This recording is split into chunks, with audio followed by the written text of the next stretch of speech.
seorang pun yang datang mencari Allah. Tidak ada seorang pun yang benar.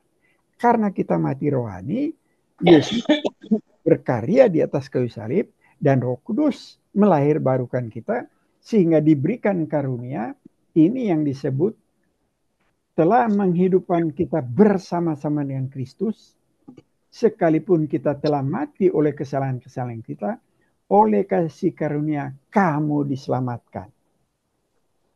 Itu luar biasa ini ya, dia punya aktualnya untuk kita terima. Jadi pertama rancangan di sebelum kekekalan, kemudian tiba saatnya Kristus datang turun ke dunia yang sebagai Allah, datang mengambil bentuk secara manusia, mati di kayu salib, terkutuk supaya kita terbebas dari kutuk. Dan Roh Kudus berkarya kepada kita untuk melahirbarukan sehingga kita yang mati secara rohani dihidupkan bersama Kristus. Karena anugerah Allah yang begitu luar biasa sehingga kita diselamatkan. Itu pekerjaan Allah Tritunggal. Ya gampang nih. Iya, cak gampang. Itu yang kita harus bersyukur. Nah, jadi 3 secara ringkas ini, tetapi kita bisa tangkap begitu luar biasanya pekerjaan Tuhan Allah Tritunggal ini ya. Untuk kita yang dalam seteru, bermusuhan, tapi kok kita mau diselamatkan oleh Allah Tritunggal. Itulah kita disatukan dengan Kristus ya. Itu dasarnya. Nanti kita akan pelajari, saya akan bersatu dengan Kristus, dia di tahap kedua. Nah ini sarana di berikutnya, sarana untuk terus mengalami berdiamnya Kristus dan menyatakan kesatuan antara umat Allah dengan Kristus. Jadi ada sarananya ya. Ternyata kita punya kesatuan dengan Kristus, Allah Bapa membenarkan kita. Jadi di bawah Adam ada 3 hal ya. Kita di bawah kuasa dunia, di bawah pengaruh iblis, dan kedagingan kita yang berdosa. Sekarang kita dibenarkan karena kita ada di dalam Kristus. Nah, dibenarkan berarti kita sudah berpindah dari Adam menjadi di dalam Kristus. Itu dibenarkan dalam Kristus 1 Korintus 1 ayat 30 ya. Kemudian bukan hanya dibenarkan, ternyata dikuduskan juga melalui kesatuan dengan Kristus. Di 1 Korintus 1 ayat 30. Tapi oleh dia kamu berada dalam Kristus Yesus, yang oleh Allah telah menjadi hikmat bagi kita. Ia membenarkan dan menguduskan dan menebus kita. Tetapi oleh dia kamu berada dalam Kristus Yesus, yang oleh Allah telah menjadi hikmat bagi kita, yang membenarkan dan menguduskan dan menebus kita. Ya, tetapi oleh dia, oleh Allah Bapa, kamu berada di dalam Kristus Yesus. Jadi Allah Bapa yang menyatukan kita dengan Kristus. Di kekekalan Allah Bapa sudah menyatukan kita secara rencana. Aktualnya sekarang Allah Bapa menyatukan. Dan karena kita satu dalam Kristus, kita dibenarkan. Keluar dari kita bersatu sama Adam, kita menjadi bersama Kristus. Tapi bukan hanya dibenarkan, kita dikuduskan. Itu yang disebut kalau bahasa teologinya duplex gratia. Apa artinya duplex gratia? Artinya double grace. 2 anugerah yang kita terima karena kita bersatu dengan Kristus. Pertama, kita dibenarkan. Kedua, kita secara status dikuduskan. Tetapi nanti di dalam perilaku kita akan harus berpartisipasi dalam kekudusan. Baru bertekun dalam iman di dalam kesatuan dengan Kristus. Yohanes 10 ayat 27-28. Ini tadi yang kita baca tadi ya, di mana Yesus sudah menjamin keselamatan kita, tidak ada seorang pun yang bisa mengambil. Dan begitu juga Allah Bapa yang menyatukan kita. Itu yang kita bertekun dalam iman. Baru mati dan bangkit di dalam Kristus. Ya, rupanya Paul pe kubur kata itu pe kubur itu ada ini Roma 14 ayat 8. Coba baca Paul. Dan jika kita mati untuk Tuhan. Nah, Jadi baik hidup atau mati, kita adalah milik Tuhan. Kemudian terakhir dimuliakan dengan Kristus secara kekal. Jadi luar biasa ya. Setelah kita dalam Kristus sudah dijamin, bukan hanya mati di dalam Kristus, bangkit di dalam Kristus, nanti dimuliakan, naik ke surga bersama Kristus. 1 Tesalonika. Oh, 1 Tesalonika 4 ayat 16-17. Sebab pada waktu tanda diberi, yaitu pada waktu penghulu malaikat berseru dan sangkakala Allah berbunyi, maka Tuhan sendiri akan turun dan dari sorga, dan mereka yang mati dalam Kristus akan lebih dahulu bangkit. Dan 17, sesudah itu kita yang hidup, yang masih tinggal akan diangkat bersama-sama dengan mereka di dalam awan menyongsong Tuhan di angkasa. Demikianlah kita akan selama-lamanya bersama-sama dengan Tuhan. Luar biasa ya. Ternyata berakhirnya kita sudah diceritakan di firman Tuhan. Bagaimana kita air terjadi. Nah, kalau siapa yang mau coba membaca atau melihat Joni Eareckson Tada, dari umur 18 tahun lumpuh, kena 2 kali kanker yang sangat menderita, dia sekarang umur 75, dia bisa bertahan dan begitu sukacita karena bersama Kristus. Jadi bukan teori, ini kenyataan di dalam praktek. Jadi itulah firman yang hidup. Ya. Nah, apa yang berlaku bagi Kristus juga berlaku bagi Anda, bagi kita semua. Dalam kematiannya ada ayatnya. Kolose 3 ayat 3, sebab kamu telah mati dan hidupmu tersembunyi bersama dengan Kristus di dalam Allah. Ya, jadi Roma 6 ayat 3, atau tidak tahukah kamu bahwa kita semua yang telah dibaptis dalam Kristus telah dibaptis dalam. Jadi Roma 6 itu coba. Jadi dalam kematiannya. Jadi kita dalam kematiannya kita bersama Kristus. Ya. Kristus mati bersama kita. Dalam pemakamannya. Roma 6 ayat 4.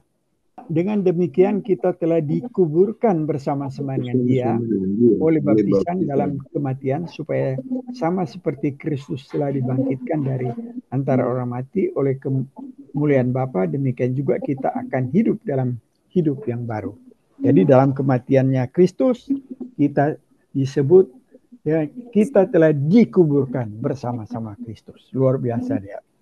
Dalam kebangkitannya, Roma 6 ayat 5. Sebab jika kita telah menjadi satu dengan apa yang sama dengan kematiannya, kita juga akan menjadi satu dengan apa yang sama dengan kebangkitannya.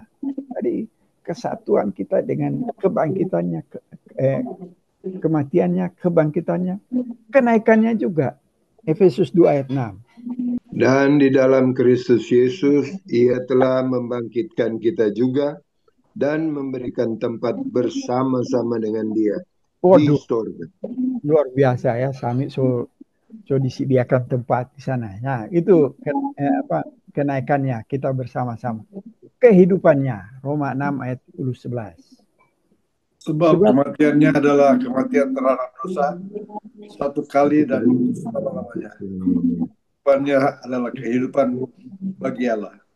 Demikianlah hendaknya kamu memandangnya, bahwa kamu telah mati bagi dosa, tetapi kami hidup bagi Allah dalam Kristus Yesus. Ya, kamu hidup bagi Allah dalam Kristus Yesus. Kita telah mati bagi dosa dan kita hidup bagi Allah dalam Kristus Yesus. Jadi kehidupan Kristus sama kita, apa yang berlaku kepada Kristus berlaku kepada kita. Itulah anugerah yang amazing grace. Ya. Dalam kuasanya, Efesus 1 ayat 19 dan 20. Jadi kita memperoleh kuasanya juga. Efesus 1 ayat 19, 20. 19 dan 20. Dan betapa hebat kuasanya bagi kita yang percaya sesuai dengan kekuatan kuasanya yang dikerjakannya di dalam Kristus dengan membangkitkan dia dari antara orang mati dan mendudukkan dia di sebelah Kanan Allah. kanan Allah. Jadi kuasa membangkitkan itu kita akan dibangkitkan dengan kuasanya. Itu apa yang dialami oleh Kristus juga berlaku bagi kita. Nah, terakhir dalam warisannya kita baca ya, Roma 8 ayat 16-17. Roh Roh itu itu bersaksi bersama-sama dengan roh kita bahwa kita adalah anak-anak Allah. Dan jika kita adalah anak, maka kita juga adalah ahli waris. Maksudnya orang-orang yang berhak menerima janji-janji Allah yang akan menerimanya bersama-sama dengan Kristus. Yaitu jika kita menderita bersama-sama dengan dia, supaya kita juga dipermuliakan bersama-sama dengan dia. Jadi kita akan menerima karena kita ada bersatu dengan Kristus. Harta yang tak ternilai harganya. Itulah kira-kira secara ringkas tahap pertama kita bicarakan. Betapa luar biasanya anugerah yang kita orang terima daripada Tuhan. Bahwa saya sangat terkesan dengan apa yang diuraikan oleh Rolly. Dan semoga nanti Jebak bisa posting di grup supaya orang juga bisa ambil itu. Karena rangkaiannya begitu panjang. Dan itu boleh menjadi berkat di dalam pelayanan orang, dalam kesaksian, dalam kehidupan. Karena di bagian yang terakhir, yang 7 bagian itulah yang merupakan satu kesempurnaan yang Tuhan limpahkan bagi kehidupan orang yang percaya. Proses sesudah dia menjadi anak Tuhan, menjadi orang percaya, bertobat dan mengalami anugerah keselamatan, dan dia boleh beroleh rangkaian daripada 7 bagian itu. Yang mulai daripada hidup berawal dengan Kristus, berakhir di dalam Kristus. Betapa luar biasa. Dan ayat yang paling berkesan itu adalah di dalam saya dapatkan tadi, yaitu yang Yohanes 14 ayat 23, bahwa Tuhan Yesus dengan Allah Bapa diam bersama-sama dengan kita. Aduh, luar biasa sekali ayat ini. Ini satu bagian yang sangat kita banggakan sebagai orang percaya, bahwa sungguh-sungguh kita hidup di dalam Kristus karena dia dengan Allah diam di dalam kehidupan kita. Dan olehnya tentu kita tidak boleh menjadi orang yang pasif atau orang yang tidak bereaksi. Tentu kita harus ada action, yaitu kita harus menjadikan hidup ini untuk hidup menjadi berkat. Sehingga tidak salah kalau dikatakan bahwa orang melihat hidup kita, mereka melihat Kristus yang hidup di dalam kehidupan kita. Sangat luar biasa, dan kita pengalaman-pengalaman ini menjadikan kita sangat bertumbuh iman percaya kita. Menjadi dewasa, kita dapat memahami dengan benar bagaimana rangkaian rencana Allah yang menyelamatkan kehidupan kita. Bahwa dari zaman perjanjian lama, Allah sudah membuat rancangan yang sesungguhnya dia tujukan kepada bangsa Israel tetapi gagal.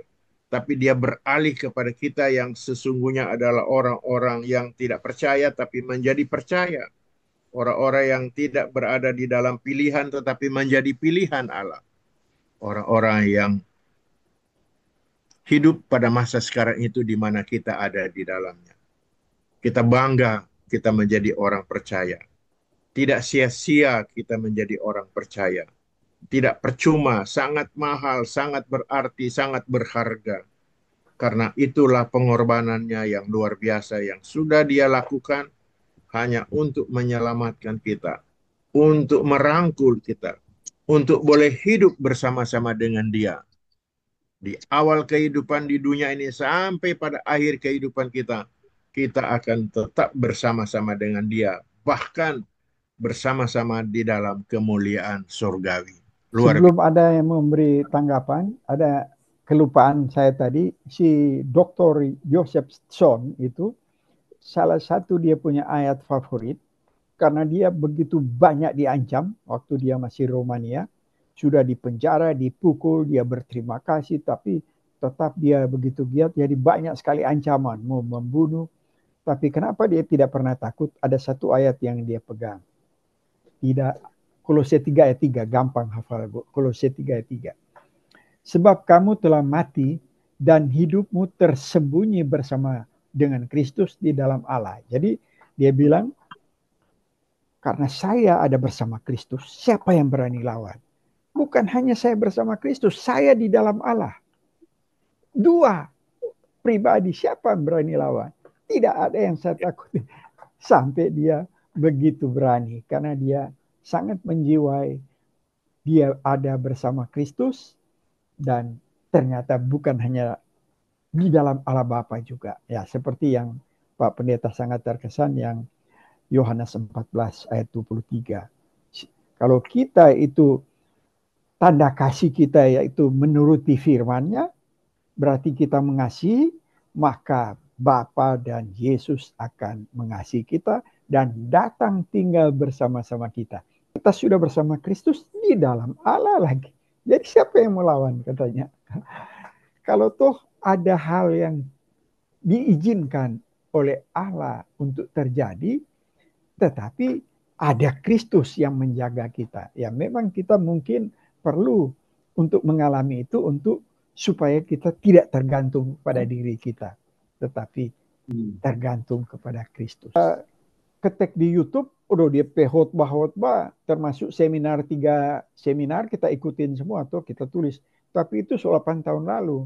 Apakah dia masih ada atau apa? Kita nggak tahu. Tadi malam kita coba cari di YouTube, kayaknya sudah ada setahu dia. Padahal dia bikin seminar ini di Amerika. Jadi kita catat dia punya seminar. Sampai dia, karena begitu terkenalnya dia, si John Piper panggil dia untuk berdialog dengan dia. John Piper masih ada sampai sekarang. Dia salah satu teolog terkenal di Amerika. Josephson. Nggak tahu kalau... Nah, ini dia. Ini. Oh, Yosef ya pakai F. Josephson. Tyson. Oh, bukan Tyson.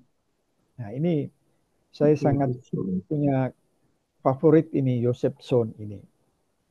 Jadi kalau mau dibilang kita union with Christ, harus memenuhi kriteria seperti Roli dan pendeta bilang, Yohanes 14 ayat 21, 22, 23. Dan itu antara lain. Nah, itu karena tanda kasih kita ya. Sekarang begini, di Tuhan Yesus kan bilang, hukum yang terutama kan mengasihi Allah dan mengasihi Allah kan, yang Paul punya ayat juga Matius 22 itu kan. Nah, bagaimana tanda kita mengasihi itu Yohanes 21, 14 ayat 21 dan 23. Itu tanda kita mengasihi. Jadi kalau kita bilang saya mengasihi Yesus, tapi nggak pernah mengikuti perintahnya, bagaimana? Iya. Kan nah, itu. Jadi sebab dan akibat. Iya. Jadi kalau dulu masih dia pasang loto, baju di, opo, selesai hilang. Tapi Paul, jadi orang bukan ada syarat yang karena orang sudah dipilih dan disatukan oleh dengan Kristus di sebelum dunia dijadikan. Ya. Itu kan luar biasa. Nanti Tuhan Yesus datang berkarya untuk menebus domba-dombanya di atas kayu salib supaya kita bisa disatukan dengan Kristus. Aktualnya tadi, jadi 3 tahap tadi kan, kita direncanakan dalam kekekalan, Kristus memberikan kenyataan itu, dan aktualnya kita bisa rasakan. Jadi 1, 2, 3 tadi. Ya. Baru apa yang berlaku kepada Kristus ternyata berlaku kepada kita. Sampai kita jadi ahli waris. Dari janji-janji Tuhan semua kita terima semua melalui bersama Kristus. Ya, 7 bagian itu ya. Ya, ternyata kayak Agustinus bilang, tidak sembarang kita mengerti diri kita. Dia harus meminta anugerah dari Tuhan untuk bisa mengerti diri kita. Nah, kita yang sudah lama Kristen, kita tidak sadar kita adalah bersama Kristus. Nah, setelah dibukakan baru, ternyata kita sebagai Kristen, kita tidak sadar bahwa kita ada di dalam Kristus. Nah, itu sebabnya mengerti siapa kita itu memang perlu dibukakan melalui firman, melalui anugerah dari Tuhan. Uraian ini memang betul-betul menjanjikan, menjamin janjiannya itu pasti. Tapi yang jadi masalah itu, kenapa orang lain kok nggak bisa mengerti akan kehendak ini? Karena itulah yang manusia berdosa ya. Lebih gampang orang masuk di jalan yang lebar daripada masuk di jalan yang kecil ya. Ada satu hal sebenarnya yang membantu orang menjadi nyata semua yang Roli ada jelaskan tadi, karena yang gampang memengerti itu tanpa orang dah dengar Roli keterangan, karena begitu kutedang orang sebenarnya. Nah, itu sebenarnya itu orang bisa tahu kalau semakin orang tekun dalam mengucap syukur, itu makin nyata karya-karya ini bahwa Tuhan tuh ada di dalam orang. 160 ayat menjamin bahwa Kristus bersama kita dalam kehidupan keyakinan kita. Kalau percaya. Kok bisa orang nggak mengerti itu dibandingkan? Luki, kalau bukan orang pilihan, mau 1 juta pendeta mau bicara, nggak akan masuk. Karena namanya orang pilihan kan Tuhan yang memberikan anugerah, bukan kemampuan orang. Jadi itu yang perlu dipikirkan. Kalau tidak dikasih anugerah, tidak mungkin orang mengerti. Kalau bukan kaum pilihan, mau mengerti bagaimana? Ya kan? Itu sebabnya tadi di awal 1 Efesus 1 ayat 4 kan dipilih sebelum dunia dijadikan.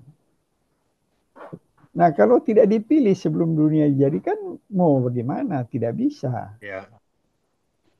Nah, cuma kan, itulah yang kemarin hari tanya ya, karena nanti kita coba belajar juga mengenai itu ya. Jadi kehendak Allah itu ada 2 ya.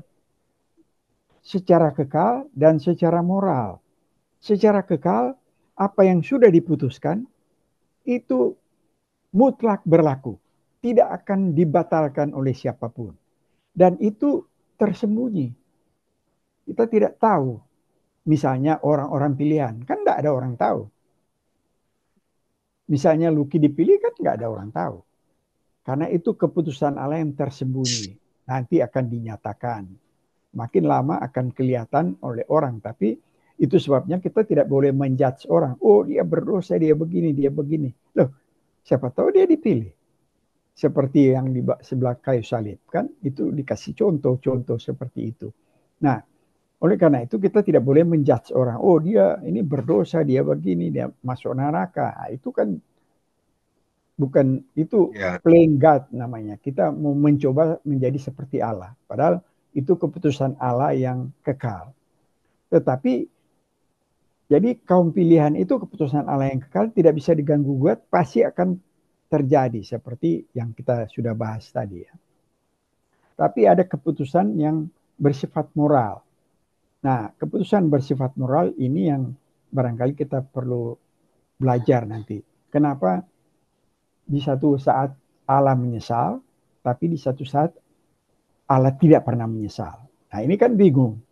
Nah, itu perlu dipelajari karena itu keputusan Allah, kehendak Allah yang bersifat moral. Supaya nggak bingung, ya perlu kita bukakan supaya kita bisa menenangkan ke orang. Nah, itu yang Tuhan Yesus bilang di Yohanes 10 ayat 27 tadi, 27-28. Apa yang Tuhan Yesus sudah pilih, sudah tentukan, hidup kekal, tidak ada satu orang pun yang bisa menarik daripada apa yang Tuhan. Coba baca Luke, Yohanes 10 ayat 27 dan 28. Sampai 29 lagi malah. 28 ya, kita baca ya. Dan aku, Yesus ini, dan aku memberi hidup yang kekal kepada mereka, dan mereka pasti tidak akan binasa sampai selama-lamanya. Dan seorang pun tidak akan merebut mereka dari tanganku. Siapa yang bisa merebut dari tangan Tuhan Yesus? Tapi ayat 29 lebih menguatkan. Bapakku yang memberikan mereka kepadaku lebih besar daripada siapapun. Dan seorang pun tidak dapat merebut mereka dari tangan Bapa. Tapi Oli, sekalipun kita sudah dijamin atau sudah orang pilihan, tapi tetap gelombang kehidupan tetap ada ya, naik turun. Jadi selama kita masih di dalam daging yang berdosa, setinggi apapun kita punya iman, masih bisa jatuh dalam dosa. Tetapi sudah dijamin kita tidak akan dosa terus-menerus. Karena ada Roh Kudus yang akan mengingatkan kita. Nah itu satu waktu kita akan pelajari juga. Itu kan kita disuruh selidikilah, ujilah. Selidikilah dirimu, apakah kamu masih tetap tegak di dalam iman. Dari iman kepada Kristus ya. Baru ujilah dirimu. Apakah kamu tidak yakin Yesus Kristus ada di dalam diri kita. Karena kalau tidak demikian kita tidak tahan uji. Baru di Filipi 4 ayat 13. Segala perkara dapat kutanggung di dalam Kristus yang memberikan kekuatan kepadaku.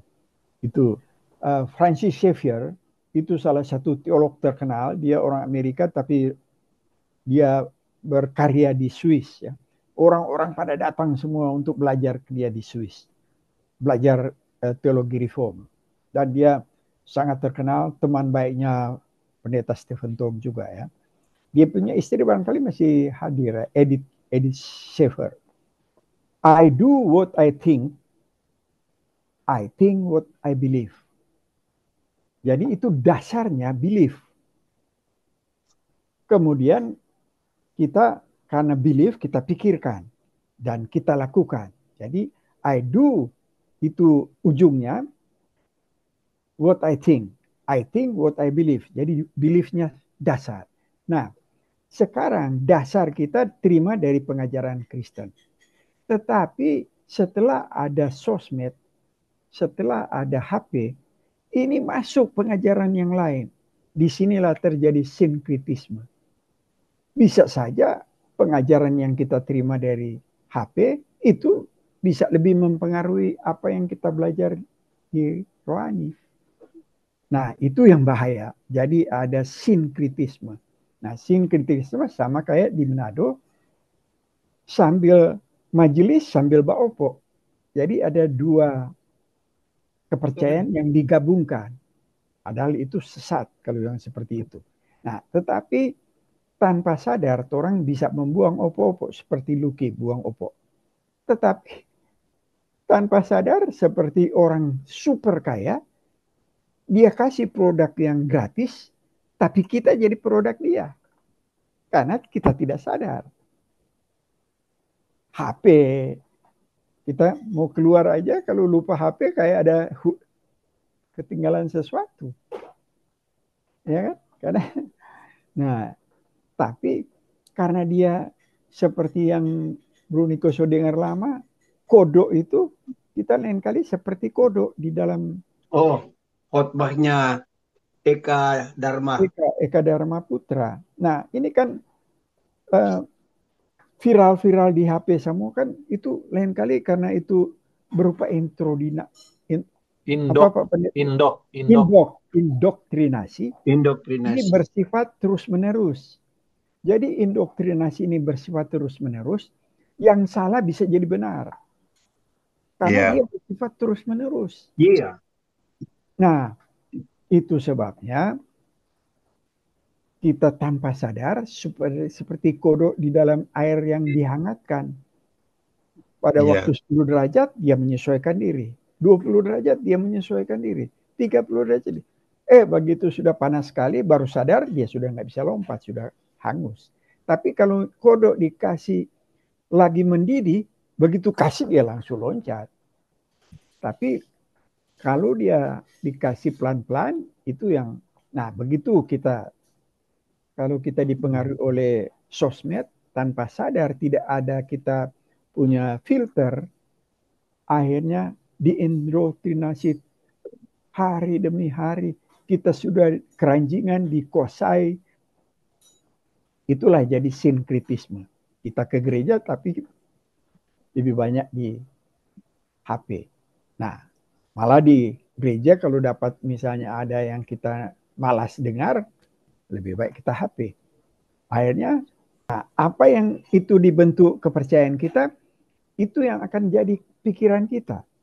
Setelah jadi pikiran kita, akan jadi tindakan kita. Itu yang Schaeffer bilang, I do what I think what I believe. Jadi dasarnya itu, kita bangun rumah, paling penting dasar. Jadi belief-nya itu yang perlu kita murnikan. Nah kalau betul si Luki bilang, kalau kita sudah tahu kita ada di dalam Kristus, jangan tuh opo-opo atau media-media menguasai kita. Kita bisa ikutin, enggak bisa juga kalau kita lepas dari media kan. Karena mau lihat cuaca, mau lihat berita, ya no problem. Tetapi viral ini kan luar biasa ini viral ini.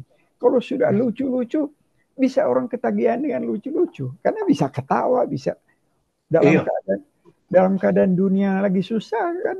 Setelah kita lihat lucu-lucu kan banyak ketawanya kan. Penghiburan. Dampaknya ya.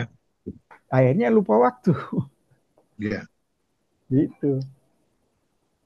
Nah, setelah semua dekat waktu baru kita sadar kita akan belajar arti dari sesuatu pada waktu kita kehilangan sesuatu atau hampir kehilangan. Ini yang selama ini turun dapat, ini sebenarnya bekal untuk membiasakan diri kita dekat dengan Tuhan. Karena apa? Rupa kita udah bilang waktu yang lalu bahwa kalau orang sering dengar firman Tuhan ini yang menjamin akan keselamatan kita, maka waktu kita sampai hari tua ada orang anak-anak nyanda orang lihat petorang, tetapi orang dekat dengan Tuhan. Jadi ada penghiburan secara tidak langsung dengan Tuhan kalau kita senantiasa bersama dengan rolling, dengar firman Tuhan, dengan pendeta, dengar firman Tuhan. Jadi orang mempersiapkan diri untuk selalu dekat dengan Tuhan. Sehingga waktu orang tinggal sudah bisa duduk, sudah bisa berdiri, nah itulah. Ingat jo tuh itu no, tuh Holy Feet ayat. Iya, kira-kira begitu. Mau ingat tuh Holy Feet atau apa, tapi yang pasti orang akan mengalami itu kalau hidup sampai tua. Udah di tempat tidur sendiri, sebenarnya ada orang besuk lagi kalau perlu. Sampai mati lagi. Tapi kalau orang dekat dengan Tuhan, biar mau mati lah, jangan apa-apa. Dekat dengan Tuhan. Oke, kita ada kesaksian ya. Kita ada kesaksian. Kita pernah kesaksian dulu. Ada bak dia di kursi roda di Manado untuk kesembuhan. Sama itu pendeta dari Balikpapan. Sampai sekarang dia masih di tempat tidur. Kita di Tonono selama 7 tahun. Kita sampai sini dia sudah di tempat tidur. Kurang boleh berjalan dari kamar ke WC. Pakai kursi roda kumbat diri. Dia bagaimana? Kadang-kadang satu hari kita datang DP rumah. Kita tanya. Ya dia bilang begini. Ngana orang pertama bercerita dengan kita. Bayangkan DP anak ada di dalam. DP cucu ada di dalam. Sore jam 6. Nyana ada orang jenguk pada dia. Apa dia so mati atau masih hidup di dalam kamar. Jadi memang susah Luki. Zaman sekarang aduh susah no. Iya. Orang ada di depan mata aja udah nak tengok sampai Pak. Nya mau tanya, Papa makan apa? Ini kasih makan. Nya enggak. Coba. Itu bagaimana itu? Padahal anaknya ada yang pendeta. Suami istri pendeta. Satu Iya. lagi pendeta, baru mau jadi pendeta. Bagaimana itu? Aduh, So itu Serba salah ya. Serba salah. itulah kehidupan. Ya, itu Sebab sebabnya. itu Tuhan selalu jamin bahwa selalu dekat dengan Tuhan, Nah, selalu pegang tangan Tuhan supaya kegembiraan, sukacita itu selalu ada dalam hal terjepit pun. itu sebabnya tuh kalimat ini penting. Kita akan belajar arti dari sesuatu pada waktu kita kehilangan sesuatu. Jadi misalnya orang kesehatan, kan ini kesehatan masih bisa orang dengar, datang untuk mempelajari. Tapi kalau tuh kesehatan semua diambil, kong rupa lu bilang di tempat tidur, baru orang menyesal, oh kenapa waktu kita sehat tidak pergunakan. Nah itu, ini kalimat ini. Itu sebabnya orang diingatkan ya, kita akan belajar arti dari sesuatu pada waktu kita kehilangan sesuatu. Harusnya sebelum kehilangan, orang sadar dulu, itulah bijaksana. Itulah hikmat dari Tuhan. Ya kan Pak Pendeta ya? Ya. Jangan nanti seperti orang bilang waktu muda karena masih sehat, dia cari uang sebanyak-banyaknya. Tapi setelah sudah tua, sudah sakit-sakitan, dia habiskan duitnya untuk kesehatan. Iya. Beli obat. Dan beli Edison Sopucak itu solapar Edison. Ya sudah. Yang solapar sih oke. Oke, Pak Pendeta sudah boleh tutus dong. Oke, mari terang sudah selesaikan terang punya sesi ini. Mari kita satu dalam doa.